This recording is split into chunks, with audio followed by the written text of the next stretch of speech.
आज हम लोग का अरुणाचल प्रेस क्लब का लाइब्रेरी का इनॉग्रेशन हुआ है, जिसमें चीफ गेस्ट हम लोग का एजुकेशन मंत्री पीडी सोना सर और अरुणाचल प्रदेश लिटरेरी सोसाइटी का और पद्मश्री अवार्डी वाईडी चोंगती सर और आपका हम लोग का नोडल एजेंसी जो रहता है आईपीआर डिपार्टमेंट, उसका सेक्रेटरी सर न्याली अते सर आया था।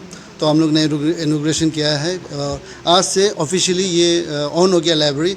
और जितना भी मेंबर्स है, जर्नलिस्ट है, इनफैक्ट आपका मासकॉम का जो स्टूडेंट्स है, आपका सेंट क्लेरेट में है, राजीव गांधी यूनिवर्सिटी में है, वो सब के लिए भी ये ओपन है। और ये सिर्फ उसके लिए वर्किंग जर्नलिस्ट के लिए नहीं, आपका ऑनर्स लोग भी ऑनररी मेंबर बन के इसका ये अवेल कर सकता है ये फैसिलिटी को। और आप लोग ने देखा होगा बुक्स बहुत कम है, लेकिन ये विद इन 1 वीक का अंदर में ये वो रैक पूरा फुल हो जाएगा। उसके बाद आपका सिर्फ ये नहीं रहेगा, बुक सिर्फ नहीं रहेगा, मैगज़ीन रहेगा, आपका न्यूज़पेपर जितना भी है, नेशनल और रीजनल और जो लोकल न्यूज़पेपर है वो भी आपका यहाँ में पढ़ने को मिलेगा।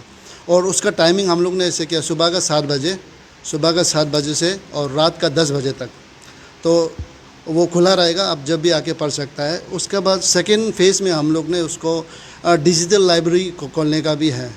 और आपने शायद आप विज़िट किया होगा, ऊपर में एक मीडिया सेंटर है, तो मौका का फ़ायदा होता है कि ये भी बोलेगा कि आपको जैसे कि आपका वहाँ पे ऑफिस में इंटरनेट का प्रॉब्लम है, यहाँ पे लाइट का प्रॉब्लम है, तो मीडिया सेंटर खुला हुआ है, यहाँ में आपको सिस्टम दिया जाएगा, कंप्यूटर दे दिया जाएगा और उसमें एसी भी है।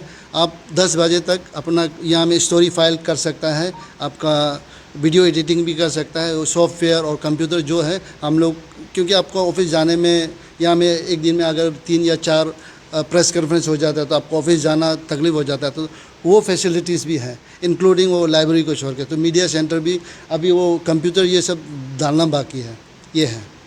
और न्याली सर ने अपने स्पीच में कहा था कि हमारे जो यहाँ के यंग जर्नलिस्ट हैं उनको रीड करने का बहुत ज़रूरत है, like he was citing a caption also, उसको लेके आप कुछ एडवाइस देना चाहेंगे? हाँ, ये देखो आपको आपका ये सबका ये आता है, और स्पेशली हम जैसे कि इसका प्रेस क्लब का प्रेसिडेंट है, तो सबसे पहले स्क्रीनशॉट मेरा पास आ जाता है। हम ये चाहता है कि मेरा जितना भी जर्नलिस्ट कलीग है, स्पेशली यंग जर्नलिस्ट है, सबको सजेशन ये देना चाहता है कि आप न्यूज़ बनाइए, आप न्यूज़ मत बन जाइए। तो आप ट्रोल मटेरियल क्यों बनना है? छोटा छोटा गलती के कारण से अभी तो फिर भी मीडिया का रहता ही बहुत दुश्मन नहीं बोलेगा, ट्रोल करने के लिए बहुत रहता है, मौका ढूंढता है एक जर्नलिस्ट को, इसलिए उसको सेंसिबल होना बहुत ज़रूरी है। उसको छोटा मत, जैसे आप एक एग्जांपल भी लिया था जिसमें बोला है कि एक अनआइडेंटिफाइड बॉडी का नाम भी बता दिया, तो ये सब आप रीडर्स को, आपका ऑडियंस को आप कंफ्यूज करा रहे हैं ना, तो उसका आपका क्रेडिबिलिटी को आपको क्वेश्चन करने लगेगा वो। तो ये सब छोटा छोटा मिस्टेक्स तभी गायब होगा जब आप पढ़ेगा, specially press council of India का गाइडलाइंस, ये इसमें लाइब्रेरी में है और इसको तो फ्री डिस्ट्रीब्यूशन, आप बोरो भी कर सकते हैं, उसको आप घर भी ले जा सकते हैं। इनफैक्ट हमेशा एवरी ईयर हम लोग नेशनल प्रेस डे में उसको डिस्ट्रीब्यूट करता है। प्रेस काउंसिल ऑफ इंडिया का गाइडलाइंस को आप पढ़ेगा तो कोई भी कन्फ्यूजन से आप वो निकल जाएगा, वो जो स्टिकी सिचुएशन होता है निकल जाएगा।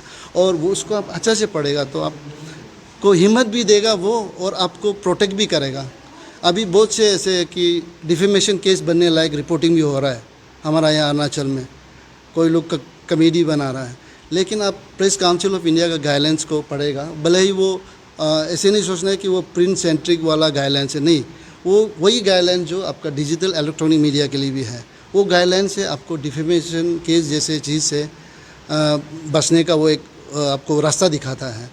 तो अभी देखिए, जैसे ही मीडिया हाउसेस बढ़ रहा है, आपका लॉयर्स एडवोकेट्स भी बढ़ रहा है, तो अभी हर एक जर्नलिस्ट को, एक मीडिया हाउस को बहुत अलर्ट रहना पड़ेगा, क्योंकि आपका बहुत से केस आपका डिफेमेशन बनने लायक है, डिफेमेशन केस डालने लायक है आप लोग का ऊपर में, तो एडवोकेट तो रेडी है डिफेमेशन केस डालने के लिए। तो वो सबसे बचने के लिए आपको एक पढ़ना पड़ेगा, specially press council of India का गाइडलाइंस को। तो प्लीज़ उसको आप होली बुक हिसाब से रखिए, उसको गीता का हिसाब से, बाइबल का हिसाब से, कुरान का हिसाब से उसको प्रेस काउंसिल ऑफ इंडिया का गाइडलाइंस को रखिए, और वो फ्री डिस्ट्रीब्यूशन है प्रेस क्लब की तरफ से। होगा। Thank you. लाइब्रेरी में जो आज जो लाइब्रेरी का इनोवेशन किया गया है, तो सर ये जो जर्नलिस्ट है उन लोगों के लिए होगा या फिर जो मास कॉम कर रहे हैं अभी जैसे कि आरजीओ या फिर बहुत सारे जगह पे बेसिकली ये जर्नलिस्ट के लिए है, लेकिन क्योंकि अभी आपने देखा होगा हम लोग का ये ऑनररी मेंबरशिप भी ले सकता है, कॉरपोरेट मेंबरशिप ले सकता है। हम लोग इसलिए वो रीडिंग हैबिट, जैसे अभी वो आईपीआर का सेक्रेटरी ने बोला और हमारा वो पद्मश्री अवार्डी ने भी बोला है कि रीडिंग हैबिट अगर आप डालेगा तो वो आपका फ़ायदा होगा। तो इसलिए हम इंकरेजमेंट के लिए सिर्फ इसका जर्नल से अकेला नहीं है, आपका स्टूडेंट्स को भी वेलकम है, स्पेशली मास कम्युनिकेशन जो कर रहा है। यहाँ में तो सिर्फ राजीव गांधी यूनिवर्सिटी में है और स्टेट में शायद बीए लेवल में सेंट क्लैरिटी सिर्फ है, तो उन लोगों के लिए भी खुला हुआ है ये। और ये मेंबरशिप खुला हुआ है। जितना भी बहुत लोग कंफ्यूज है ये प्रेस क्लब को लेके, प्रेस क्लब सब के लिए दरवाज़ा खुला हुआ है। कोई लोग कुछ ऑर्गेनाइजेशन बनाया कन्फ्यूजन होके, शायद मेरा भी गलती होगा, हमने अच्छा से उसको समझाने में वो फेल हुआ होगा।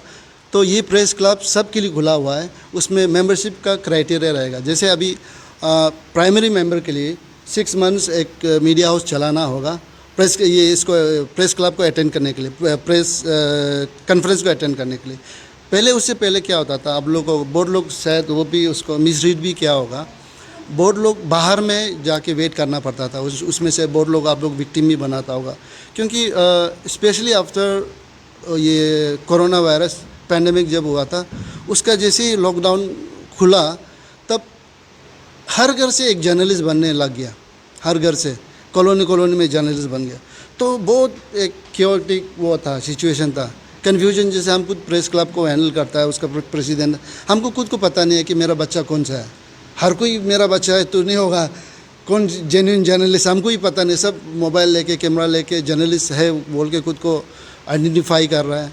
तो उसको फ़िल्टर करने के लिए हाँ थोड़ा से इसमें जैसे हम लोग का ये था Arunachal electronic and digital media association, उन लोगों ने हम लोग को सजेस्ट किया और हम लोग प्रेस क्लब ने वो सोचा कि नहीं ऐसे फ़िल्टर करना ज़रूरी है, ताकि फ़िल्टर करने से क्या होगा, जो फ़िल्टर होके जो आया है उसको हम लोग अच्छा से समझा सकता है कि गाइडलाइंस ये है, ये करेगा तो आपको कोई भी डिफेमेशन नहीं आएगा। डिफेमेशन केस अगर आता भी है तो अगर आप वो गाइडलाइंस को फॉलो किया तो प्रेस क्लब सबसे पहले आपके लिए आएगा प्रोटेक्ट करने के लिए, यूनियन ऑफ वर्किंग जर्नलिस्ट सबसे पहले आएगा प्रोटेक्ट करने के लिए। अभी क्योंकि ये हो गया तो अभी दरवाज़ा खुला है सबके लिए, कोई भी आ सकता है प्रेस कॉन्फ्रेंस अटेंड करने के लिए। यहाँ में किसी को वो बार नहीं है, सिर्फ वो ये कि एटलीस्ट 6 महीना आपका मिनिमम वो है क्राइटेरिया कि 6 महीना में आप मीडिया हाउस रन करना पड़ेगा। और प्रॉपर मेंबर बनने के लिए फिर आपका एक फुल फ्लेजेड जो क्राइटेरिया उसमें मेंबरशिप फॉर्म में सब कुछ मेंशन है, ये है ओपन है। और जो भी अभी तक नहीं लिया, हम सबसे अपील करता है कि कन्फ्यूजन होने का ज़रूरत नहीं, और होने से मेरा दरवाज़ा हमेशा खुला है, हम वो कन्फ्यूजन को दूर करेगा। और जो नहीं लिया अभी तक, हम सबसे अपील करता है कि ले लीजिए।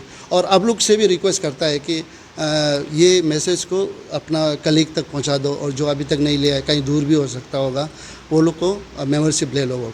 मेंबरशिप लेने का फ़ायदा बहुत है। मेंबरशिप लेने का एक प्रेस क्लब का तो है ही है ये। आप मेंबरशिप लेने से आपका वर्किंग जर्नलिस्ट फंड है जिसको आप अवेल कर सकते हैं, जिसमें 50,000 एक साल में। आप बीमार हो गया कुछ वो वाला नॉर्मल बीमार नहीं, कोई क्रिटिकल, वो उसमें वो लोग का उसमें आईपीआर डिपार्टमेंट का गाइडलाइंस है, उसका भी क्राइटेरिया है, साल में 50,000। उसका बाद उसको हम लोग वो कर रहा है 1 लाख बनाने का वो कर रहा है, गवर्नमेंट से बात भी कर रहा है। गवर्नमेंट इन प्रिंसिपल एग्री कर लिया कि वो उसको 1 लाख कर लेगा बोल के, अभी देखता है क्या होता है। वो हो गया ये आपका वर्किंग जर्नलिस्ट फंड। और रह गया आपका ट्रेन में कंसेशन, और दूसरा रह गया आपका जितना भी गवर्नमेंट एकोमोडेशन है अक्रॉस द कंट्री, नहीं sorry across the state, plus government का जो प्रॉपर्टी है। जैसे रिसेंटली अभी तिनसुकिया में भवन खुला ना, वहाँ में एक वर्किंग जर्नलिस्ट को, लेकिन उसके लिए आपको वो करना पड़ेगा, ग्रेजुएटेड सॉरी ये होना पड़ेगा, एक सीनियर जर्नलिस्ट होना पड़ेगा, आप वो जो एक्रीडेटेड होना पड़ेगा, वो समय लगेगा। वो 5 ईयर्स है, 5 ईयर्स के बाद आप अप्लाई कर सकते हैं एक्रीडिटेशन के लिए। एक्रीडेटेड जर्नलिस्ट को आप जो एक गेजेटेड ऑफिसर का फैसिलिटीज़ मिलता है, जैसे आप इमरजेंसी में चला गया, दिल्ली चला गया, वहाँ में होटल का तो रेंट बहुत ज़्यादा है, तो आप अरुणाचल भवन में गया, दिल्ली क्या और दूसरा क्या था अरुणाचल हाउस ना, वहाँ में गया तो आपको एक गेजेटेड ऑफिसर का फैसिलिटी मिलेगा, रूम मिलेगा आपको। उसके बाद फिर पेंशन स्कीम है, जैसे स्पेशली हम लोग, मेरा ट्रैवल लगा लोग तो शायद ही 60 ईयर्स तक काम करेगा होगा। एक तो वो है, उसमें क्राइटेरिया है 20 साल, इधर 20 साल या 60 ईयर्स। तो हम लोग का ट्रैवल लगा लोग तो स्पेशली वो 20 ईयर्स तक बहुत ही कम कर सकते हैं, मेरा होने जा रहा है। तो वो होने से आपका पेंशन स्कीम का अब एलिजिबल हो जाता है, जिसमें महीना में आपको 25,000 मिलने का बात है। वो पाइपलाइन में है, वो सरकार से बात हो रहा है और सरकार इन प्रिंसिपल उसको भी एग्री कर दिया। थोड़ा से फिनेंशियल डिपार्टमेंट में ऑब्जर्वेशन डाला था, उसका भी करेक्शन हो जाएगा। ये हो गया आपका पेंशन स्कीम। उसका बाद स्पेशली अभी जो नया रिसेंटली हम लोग जब सीएम सर को मिला है, उसमें और एक ऐड किया है हम लोग, ये है fund, corpus fund for non working journalist. इसमें आप लोग को डिफरेंस मालूम होना चाहिए। नॉन वर्किंग जर्नलिस्ट में जैसे वीडियो एडिटर हो गया, डीटीपी ऑपरेटर हो गया, इवन ड्राइवर तक, आपका मीडिया उसका ड्राइवर तक को भी जब वो बीमार होगा तो कॉर्पस फंड 25,000 या 50,000 देने का सरकार से बात हुआ है। और वो हम 100% श्योर है कि सरकार वो बात को मानेगा। ये उससे क्या होता है बोलने से आपका, क्योंकि आप सबको मालूम है सबसे कम सैलरी वाला, सबसे कम वेजेस वाला हम लोग का जर्नलिस्ट ही है। तो अभी ये सब के लिए हम लोग समझ के, चीज़ को समझ के, दर्द को समझ के, अरुणाचल प्रेस क्लब है, Arunachal Pradesh union of working journalist है, ये सब काम कर रहा है। अब लोग का बिना अनाउंस करके भी काम कर रहा है और बहुत से काम हो भी चुका है। अभी एक दो जैसे अभी corpus fund for non working journalist का जो बात कर रहा था, ये भी हो जाएगा। तो आप लोग अपना काम, मेरा अपील रहेगा जितना भी जर्नलिस्ट है, आप लोग अपना जो जर्नलिज्म का काम है, अपना गाइडलाइंस को फॉलो करके, मीडिया एथिक्स को फॉलो करके बिना डर के काम कीजिए। जब आप गाइडलाइंस को फॉलो करता है, मीडिया एथिक्स को फॉलो करता है, आप किसी से डरने का ज़रूरत नहीं है। और कुछ भी केस होता है या आपका ऊपर कुछ भी होता है तो अरुणाचल प्रेस क्लब हमेशा आगे है, Arunachal Pradesh union of working journalist हमेशा आगे है। और जो गवर्नमेंट से जो ये मांगना है, भीख मांगना है, वो है आपका है, उसके लिए आप लोग चिंता मत कीजिए, अपना वो मेहनत से